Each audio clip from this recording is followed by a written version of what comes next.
আজকে চলেন লাউ পাতার ভর্তা করি, মানে লাউ শাক যেটাকে বলি। তো প্রথমে আমি গাছ থেকে পাতা এনে পরিষ্কার করে অল্প পানি দিয়ে সিদ্ধ করে নিলাম। তারপরে রসুন দিয়ে দিলাম একটার মতো, 7-8টার মতো কাঁচামরিচ দিয়ে দিলাম। আর এখানে একটার অর্ধেক পেঁয়াজ নিলাম, আর অর্ধেক আমি পরে দিব।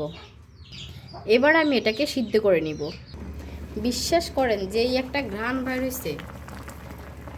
দিয়ে দিলাম হালকা লবণ। এবার পানিটা শুকিয়ে গেছে। এবার পরিমাণে হালকা একটু সরষের তেল নিব। তারপরে হালকা এগুলো ফ্রাই করে নেব।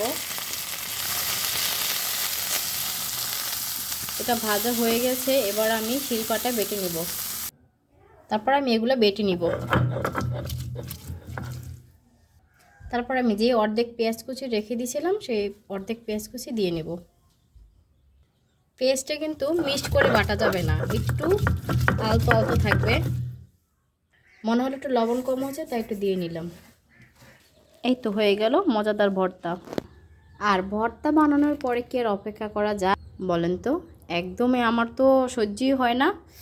ভর্তা বানানোর সাথে সাথে খেয়ে ফেলতে হবে, আর নয়তো পাটায় ভাত নিয়ে খেয়ে ফেলতে হবে। আর পাশাপাশি আছে আজকে খালের গুঁড়ো মাছ আর কি, চচ্চড়ি। আর এই গুঁড়ো মাছটা দেখলে তো আপনার অবশ্যই আপনার আপনজনের কথা মনে পড়বে। হয়তো বা আপনার মা হতে পারে, নয়তো বা আপনার স্ত্রী হতে পারে। তাহলে চলেন এবার রোদে বসে গরম ভাতে মজা করে খেয়ে ফেলি। টাটা। আর যদি ভিডিওটি ভালো লাগে অবশ্যই লাইক, কমেন্ট, শেয়ার দিয়ে পাশে থাকবেন।